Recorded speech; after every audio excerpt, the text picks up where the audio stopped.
किसी नए मार्ग पर कदम बढ़ाता है तो झिझकता है, लेकिन नए पर कदम बढ़ाने से ही जीवन में विकास है। जो पुराने वर्तुल में ही घूमता रहता है कोल्हू का बैल हो जाता है। सदा विचारणीय यह है कि जिस ढंग से मैं जी रहा हूं उस ढंग से जीने में आनंद उपलब्ध हो रहा है। अगर नहीं हो रहा है उपलब्ध तो जोखिम उठानी चाहिए। नए रास्ते, नई जीवन की पद्धति, नई खोज करनी ही होगी। इतना तो तय है कि तुम्हारे पास खोने को कुछ भी नहीं। पुराने जीवन से आनंद तो मिला नहीं, मिल जाता तो नए की कोई जरूरत भी ना थी। पुराना तो व्यर्थ हो गया है, एक बात निश्चित है। नया सार्थक भी निकल सकता है, व्यर्थ भी निकल सकता है, मगर नए में कम से कम एक संभावना है सार्थक होने की।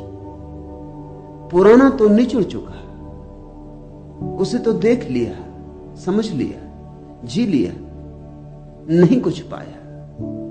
जैसे कोई रेत से तेल निचोड़ता रहा हो। अब कब तक रेत के साथ सिर मारना है? मैं नहीं कहता कि नए से आनंद मिल ही जाएगा, क्योंकि आनंद मार्ग पर कम निर्भर होता है, मार्गी पर ज्यादा निर्भर होता है, पथ पर कम निर्भर होता है, पथिक पर ज्यादा निर्भर होता है। इसलिए असली बदलाहट पथ की नहीं होती, असली बदलाहट तो पथिक की होती, मगर पथ की बदलाहट से शुरुआत होती।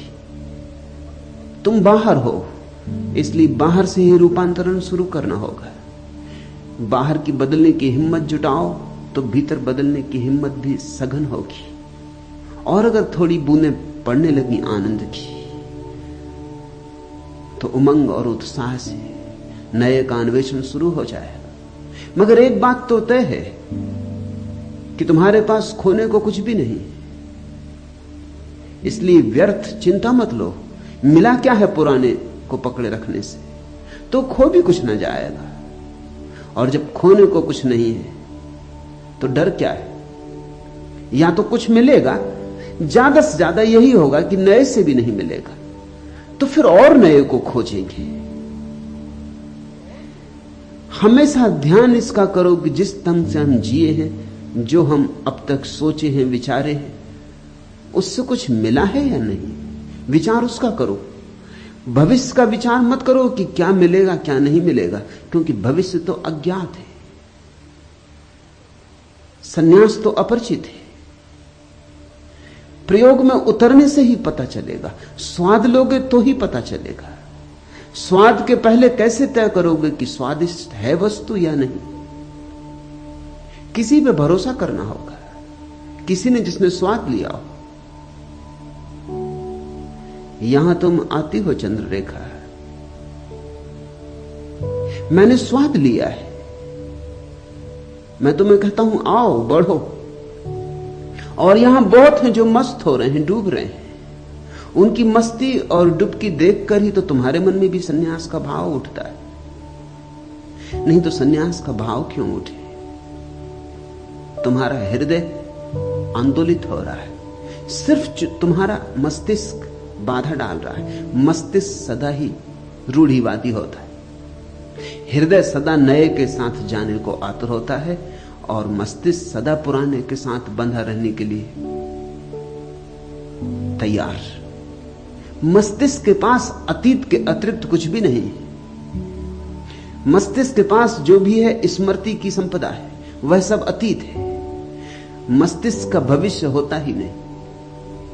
कोई भी चीज मस्तिष्क का हिस्सा बनती है जब अतीत हो जाती, जब तुम्हारा अनुभव हो जाता तब मस्तिष्क का हिस्सा बनता है। मस्तिष्क जीता है अतीत में, मुर्दा में, इसलिए मस्तिष्क डरता है भविष्य में जाने में। हृदय सदा तैयार है छलांग लेने को। तुम्हारा हृदय तो उत्साह से भरा है, तुम्हारा हृदय तो उठा लेना चाहता है कदम। मस्तिष्क चालाकियां बरत रहा है, मस्तिष्क कहता है ठहरो, सोचो, पहले निर्णय करो, कहीं ऐसा ना हो कि जाओ भी नए पथ पर और कुछ ना मिले, कहीं ऐसा ना हो कि बीच से लौट आना पड़े,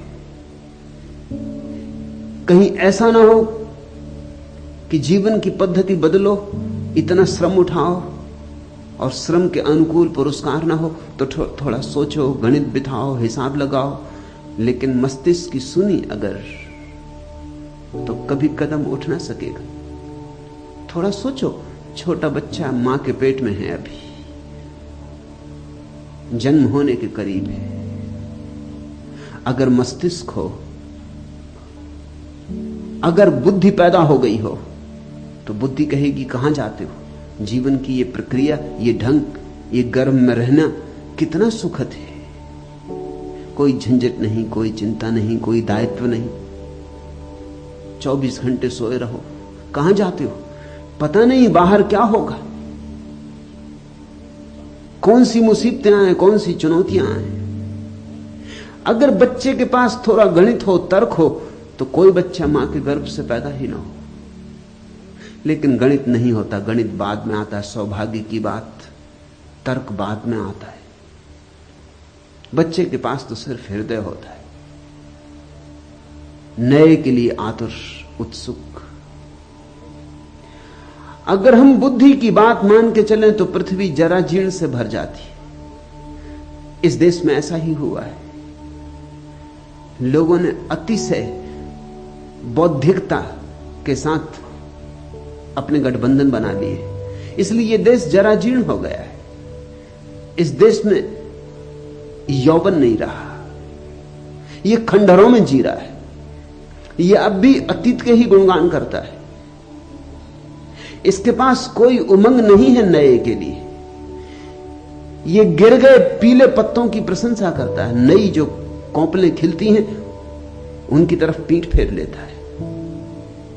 यह पूजता है पत्थरों को, जड़ को, अतीत की लकीरों को। यह लकीर का फकीर हो गया है, और ऐसा ही सारे लोगों का चित्त हो गया है। हिम्मत जुटानी पड़ेगी। और मैं तुमसे इतना कहता हूं कि नए के साथ हारने में भी जीत है, पुराने के साथ जीतने में भी जीत नहीं। पुराने के साथ सुख भी मिले तो ज्यादा से ज्यादा उसका अर्थ सुविधा होती है, नए के साथ दुख भी मिले तो भी विकास होता है। नए के साथ पाया गया दुख ही तपश्चर्या है, उसे ही मैं तपश्चर्या कहता हूं। धूल लगा के शरीर पर पोत कर बैठ गए, या कांटों की सैया बना के लेट गए, या उपवास किया, इस सबको मैं तपश्चर्या नहीं कहता, इस सबको तो मैं रुग्ण चित्त की मूढ़ता कहता हूं। तपश्चर्या तो एक है, नए के साथ जाने का साहस, अज्ञात में उतरने की हिम्मत, जैसे छोटा बच्चा मां के गर्भ को छोड़ता है। अभी 2 दिन पहले पास के ही एक वृक्ष पर एक चिड़िया अपने बच्चों को बड़ा कर रही थी।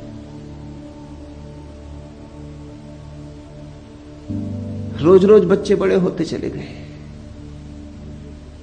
2 दिन पहले पहली बार घोंसले से बाहर निकले। जब वे पहली बार घोंसले से बाहर निकले, मैं उनके पास खड़ा था। दोनों बैठ गए शाखा पर, बड़े आश्चर्य विमुक्त, पर तौलते हुए, सोचते विचारते आगे कदम बढ़ाना कि नहीं। अभी तक घोंसले से बाहर नहीं आए थे, और उनकी मां दूर वृक्ष पर बैठकर पुकार दे रही है, गुहार दे रही। यही ढंग है बच्चों को बुलाने का, पुकार रही, आवाज दे रही। उसकी आवाज देख के वो फड़फड़ाते, पर मोह, घोंसले का, सुरक्षा, और पहले कभी पंख तो खोले नहीं।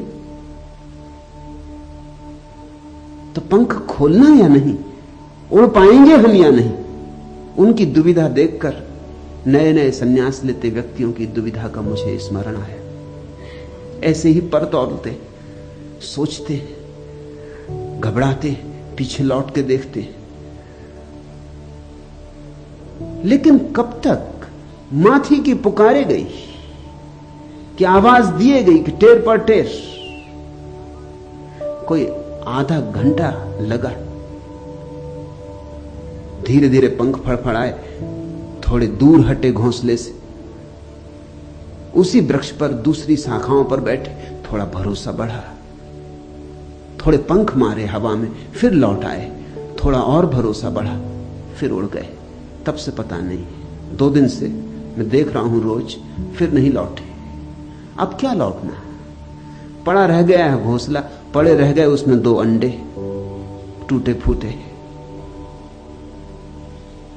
पक्षी भी हिम्मत जुड़ा लेते हैं आकाश में उड़ने की जो कभी नहीं उड़े, और मनुष्य होकर भी हम हिम्मत नहीं जुटा पाते। मैं तुम्हें पुकार रहा हूं, दूर वृक्ष से टेर दे रहा हूं, ये रोज टेर चल रही है। तुम कहती हो हर बार यहां आती हो, तो बिना सन्यास लिए चली जाती। सन्यास का भाव तो कई बार मन में उठता है, लेकिन लेने का साहस नहीं जुटा पाती। चंद्ररेखा, थोड़े पर फड़फड़ाओ, थोड़े नए की पुलक से भरो, थोड़ी हिम्मत जुटाओ, पंख तुम्हारे पास है। मैं तुम्हें आकाश से बुलाता हूं, मैं तुम्हें दूर का निमंत्रण दे रहा हूं। ऐसा नहीं कि तुम्हारे पास पंख नहीं, उतने ही पंख हैं जितने मेरे पास, सिर्फ भरोसा नहीं। और भरोसा आए कैसे? उड़ो तो आए। इतना कह सकता हूं कि नए के साथ मिला दुख भी बहुत प्रीतिकर है, और नए में थोड़ा दुख तो मिलेगा। क्या तुम सोचते हो वो जो बच्चे पक्षियों के उड़े, पीड़ा नहीं हुई होगी? हवा के झोंके, रात वर्षा हुई, किसी वृक्ष पर बैठे होंगे बिना घोंसले के, अब पंख भीग गए होंगे, ठिठुरते होंगे सर्दी में, मन में ख्याल भी आता होगा अपना घोंसला अच्छा था, इस किस झंझट में पड़ गए। लेकिन फिर भी आकाश में उड़ने का आनंद ऐसा है कि ये सब कीमतें चुकाई जा सकती, चुकानी ही पड़ती, और जो चुकाता है कीमत वही पाता है। गंध से बोझिल पवन है और फिर चंचल चरण है, कौन सा मौसम लगा है, दर्द भी लगता सगा है। अनमिली स्वर लहरियों के गीत जादू डालते, सारदी मेघों तले मैदान फूल उछालते।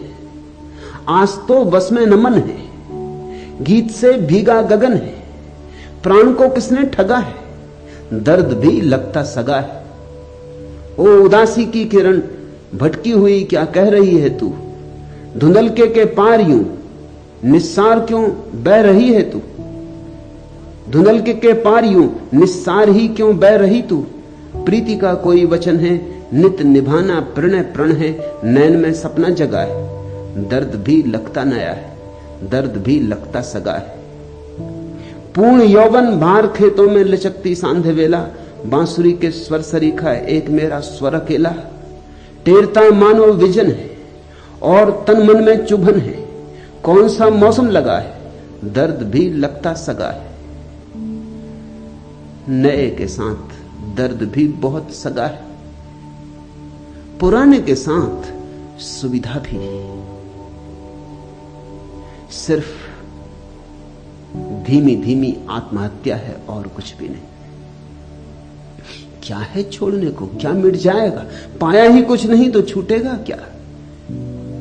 इसलिए खोजो, और तब तक खोजते ही रहो जब तक मिल ना जाए, तब तक कदम ना रुके, तब तक पंख बंद ना हो। चाहे कितना ही भय लगे, पर तौल नहीं होंगे, आकाश में उड़ना ही होगा। और चुनौती जग गई है, कब तक झुठलाओगी, कब तक लौट लौट जाओगी। ये लौट जाना आदत ना बन जाए, ये लौट जाना भी लकीर ना बन जाए। इसके पहले की आदत बन जाए, कुछ करो, कुछ जगो। कुछ साहस जुटाओ। पार करना चाहते हो इस गरजते सिंधु को, यदि प्राण लेकर आज लहरों में उतरना ही पड़ेगा। यह तरंगें दूर से चलकर तुम्हारे पास आती, उस नए जग के नए संदेश अपने साथ लाती। कूल पर बैठे मनन करते रहोगे और कब तक? हो मुखर उस पार वीणाएं मधुर तुमको बुलाती। चाहते यदि तुम नया जीवन, नया यौवन, नया मन, आज बाहों में उमड़ता सिंधु भरना ही पड़ेगा। तुम नया विश्वास लेकर पग बढ़ाओ आज अपना, तुम नया इतिहास लेकर द्रव उठाओ आज अपना। छूट जाने दो बहुत पीछे पुराने इस गगन को, तुम नया आकाश लेकर जग सजाओ आज अपना। प्राण में यदि हो रहे मुखरित नए निर्माण के स्वर, आज कण कण का नया श्रृंगार करना ही पड़ेगा। यह प्रलय की पीर ही नव सृष्टि का मधुगान होगी, यह तिमिरता ही निशा की सूर्य का वरदान होगी। इस पुरातन जर्जरित युग मूर्ति को अब टूटने दो, जिस शिला पर हाथ रख दोगे वही भगवान होगी। तुम हिमालय के स्वजन हो, सिंधु की गहराई ही क्या, आज पंखों में असीमित व्योम भरना ही पड़ेगा। पार करना चाहते हो इस गरजते सिंधु को, यदि प्राण लेकर आज लहरों में उतरना ही पड़ेगा। उतरो। डूबने का भय लगता है तो भी उतरो। सभी नए तैरना सीखने वालों को डूबने का भय लगता है। जो डूबने के भय से रुक ही गया किनारे पर, वह तो जान ही ना पाएगा आनंद तैरने और तिरने का। और दूर है किनारा दूसरा, और वही है मंजिल। जाना है पार तो ही परमात्मा मिले। सन्यास तो केवल एक छोटी सी नौका है उस पार जाने की। माना दूर धुंधलके में छिपा उस पार का किनारा दिखाई तो पड़ता नहीं, इसलिए किसी आंख वाले से संबंध जोड़ना होता है, इसलिए किन्हीं आंख वालों के पास उठना बैठना होता है, ताकि तुम्हारे भीतर भी सोए हुए स्वर धीरे धीरे सबल हो जाएं, तुम्हारी वीणा पर भी चोट पड़े। चंद्ररेखा इसलिए तू आती रही। इस आने का कुछ अर्थ न रह जाएगा अगर इस रस में न डूबी। तो फिर ऐसा ही होगा, सरोवर तक आए और प्यासे ही लौटते रहे। सरोवर तक आने से प्यास नहीं बुझती। अंजलि बनानी होगी, झुकना होगा, जल भरना होगा, कंठ में उतारना होगा, तो प्राण तृप्त होते हैं। सन्यास झुकने की प्रक्रिया है, अंजलि बांधने की।